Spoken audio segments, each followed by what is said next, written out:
DLN online class में आप सभी विद्यार्थियों का स्वागत है। इस वीडियो में class 10 science chemistry lesson 2 acid base and salt से लेकर आ रहे क्या, अम्लों एवं क्षारकों की प्रबलता।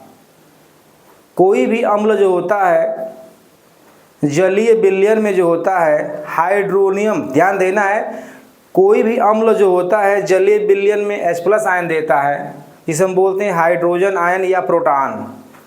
और जो हाइड्रोजन आयन देता है जलीय विलयन में, वह हाइड्रोजन जो होता है जल में स्वतंत्र रूप से विचरण नहीं करता है, बल्कि जल के अणुओं के साथ संयोग करके हाइड्रोनियम आयन बनाता है। जबकि जलीय विलयन में क्षारक जो होते हैं OH- आयन देते हैं, जिसे हम बोलते हैं हाइड्रॉक्सिल आयन बोलते हैं। तो क्षारकों के जलीय विलयन में OH- होता है, अम्लों के जलीय विलयन में H3O+ आयन होता है। अब हमको ये ध्यान देना है कौन सा अम्ल प्रबल होगा, कौन सा अम्ल दुर्बल होगा। तो हम लोग यह जानने के लिए अम्लों तथा क्षारकों का जल में हम लोग वियोजन कराएंगे, वियोजन डिसोसिएशन, या हम बोलते हैं आयनीकृत कराएंगे या आयनन कराएंगे। तो अगर प्रबल अम्ल होगा या प्रबल क्षार होगा तो उसका पूर्ण रूप से जो है वियोजन हो जाएगा या आयनन हो जाएगा। लेकिन जो दुर्बल होगा उसका पूर्ण भाग जो होता है आयन के रूप में वियोजित नहीं होता है, बल्कि उनका आंशिक वियोजन होता है। तो दुर्बल अम्लों और दुर्बल क्षारकों का जो होता है आंशिक वियोजन या आयनन होता है, जबकि प्रबल अम्ल और प्रबल क्षार का जो होता है पूर्ण रूप से आयनन हो जाता है। तो चलते हैं, ध्यान देना, यहाँ पे हम लोग को पढ़ना है अम्लों और क्षारकों की प्रबलता। तो ध्यान देना है, अम्ल जलीय विलयन में, अम्ल जलीय विलयन में, अम्ल जलीय विलयन में हाइड्रोजन आयन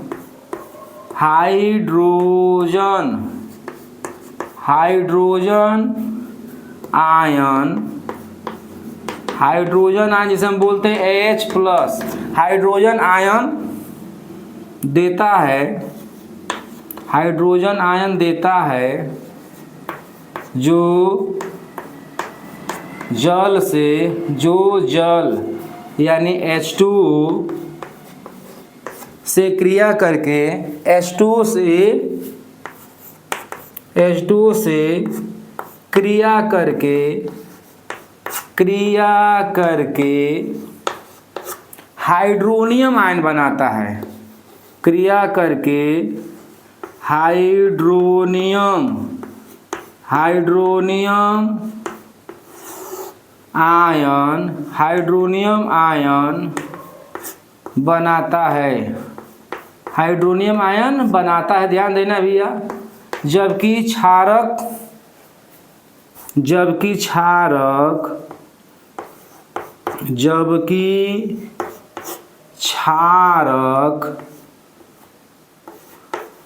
जलीय विलयन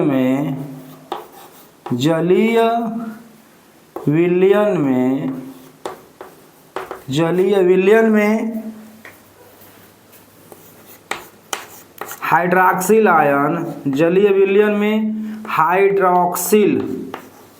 हाइड्रॉक्सिल आयन देते हैं, हाइड्रॉक्सिल आयन देते हैं। तो ये ध्यान देना है, अम्ल जो है जलीय विलयन में H+ आयन देंगे, जो H+ आयन जो होता है जल के अणुओं से क्रिया करके हाइड्रोनियम आयन बना लेता है। जबकि क्षारक जो होते हैं जलीय विलयन में OH- देते हैं, यानी क्षारक जो है जल से क्रिया नहीं करेगा, बल्कि जल में OH- के रूप में ही क्या होगा, प्रेजेंट रहेगा, उपस्थित रहेगा। तो ध्यान देना है। अब हमको ये ध्यान देना है कि जल का जो आयनिक रूप होता है वो क्या होता है, यानी 500 जल के अणु होते हैं, तो उसमें एक जल का अणु जो होता है H+ और OH- के रूप में टूटता है। तो ध्यान देना, हम यहाँ पर दिखा रहे हैं जल का आयनिक रूप, यानी H2O का जब आयनन होता है तो यह टूटता है किस में, H+ और OH माइनस। तो ध्यान देना है, यानी H2 का जो होता है आयनिक ग्रुप जो होता है H+ और OH माइनस होता है, जिसे हम बोलते हैं प्रोटॉन या हाइड्रोजन आयन, जबकि इसको बोलते हैं हाइड्रोक्साइड आयन या हाइड्रॉक्सिल आयन।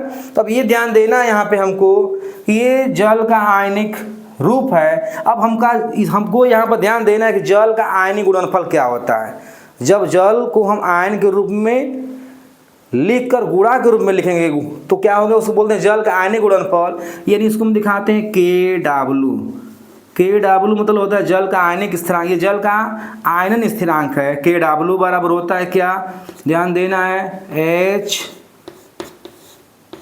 × OH माइनस बराबर होता है 1 × 10⁻⁻14 मोल प्रति लीटर, मोल प्रति लीटर। ये ध्यान देना है, यह जल का आयनिक रूप है। यानी जिस जलीय विलयन में H+ और OH माइनस दोनों बराबर होंगे, उसका pH मान कितना होता है, pH मान पढ़ाएंगे आगे, लेकिन यहाँ पर ध्यान देना है कि जिस जलीय विलयन में H+ = OH माइनस होता है, उसका जो होता है वैल्यू जो होता है 1 × 10⁻⁻7 मोल प्रति लीटर होता है। ये ध्यान देना है।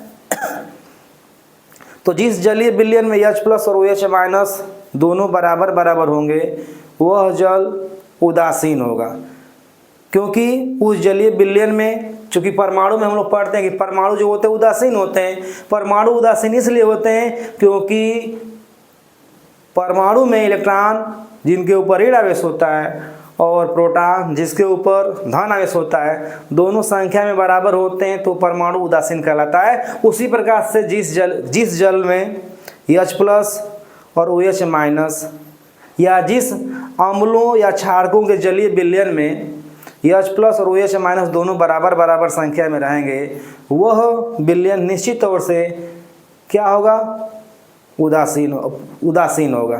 तो अब ध्यान देना है हमको यहाँ पे, अब हमको यहाँ पर ध्यान देना है प्रबल अम्ल क्या होते हैं। तो ध्यान देना है, प्रबल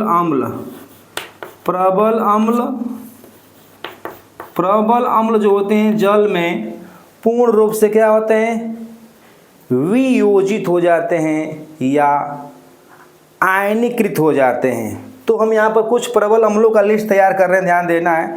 प्रबल अम्ल कौन कौन है, ध्यान देना है। यहाँ पे हमारे 10th के सिलेबस में HCl हाइड्रोक्लोरिक अम्ल, इसके बाद है नाइट्रिक अम्ल HNO3 नाइट्रिक अम्ल, और है H2SO4 जिसे हम बोलते हैं सल्फ्यूरिक अम्ल। हाइड्रोक्लोरिक अम्ल, नाइट्रिक अम्ल और सल्फ्यूरिक अम्ल जो होते हैं 10th क्लास में हमको इन्हीं को तीनों प्रबल अम्ल के नाम से जाना जाएगा, क्योंकि यहाँ पर तीनों अम्ल जो लिखा गया है यहाँ पे, हाइड्रोक्लोरिक अम्ल, नाइट्रिक अम्ल और सल्फ्यूरिक अम्ल, इनका जल में जो होता है पूर्ण रूप से आयनन हो जाता है, इसलिए क्या है, ये प्रबल अम्ल है। अब हम लोग दुर्बल क्षार लिखते हैं, यहाँ पर ध्यान देना है, दुर्बल क्षार, अरे दुर्बल अम्ल ऐसे अम्ल होते हैं जिनका जल में जो होता है पूर्ण रूप से आयनन नहीं होता, यानी आंशिक आयनन होता है। आंशिक आयनीकृत होते हैं या आंशिक वियोजित होते हैं, इनमें आता है क्या, ध्यान देना है। तो दुर्बल अम्लों का लिस्ट में जो होगा CH3 जिसे हम बोलते हैं एस्टिक अम्ल, CH3COOH, कार्बोनिक अम्ल H2CO3 कार्बोनिक अम्ल है। इसी प्रकार से H2S हाइड्रोजन सल्फाइड है। इसी प्रकार से ऑक्जेलिक अम्ल H2C2O4 फास्फोरिक अम्ल H3PO4, ये सब जो होते हैं दुर्बल अम्ल होते हैं।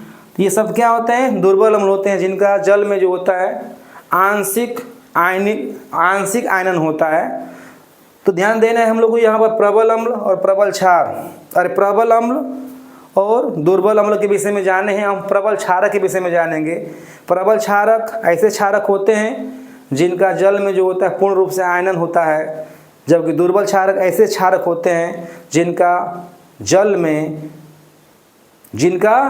में जो होता है वियोजन कम मात्रा में होता है, यानी ये इनका आयनन जो होता है कम होता है, आंशिक रूप से होता है। तो चलते हैं, ध्यान देना यहाँ पे प्रबल क्षारक और प्रबल क्षारक और दुर्बल क्षारक क्या होते हैं, ध्यान देना है।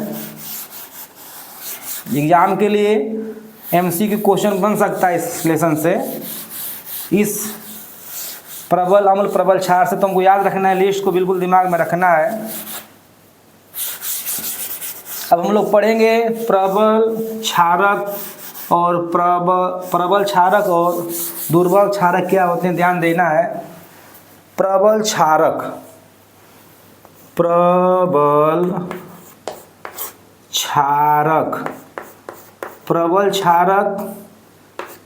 प्रबल क्षारक ऐसे क्षारक होते हैं जिनका जल में आयनन जो होता है पूर्ण रूप से हो जाता है।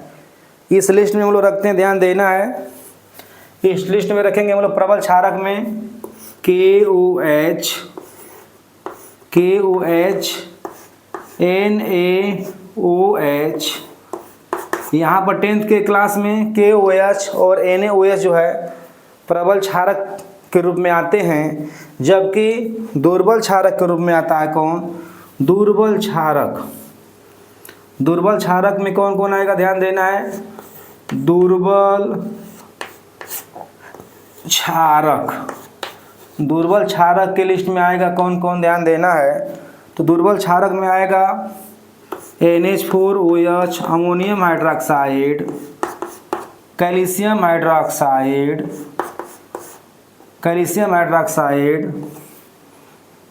Ammonium hydroxide, calcium hydroxide.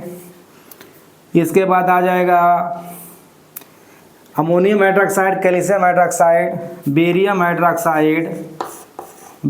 Hydroxide ETC आदि। ये सब क्या है, दुर्बल क्षारक में आते हैं, क्योंकि इनका आयनन जो होता है बहुत ही कम होता है।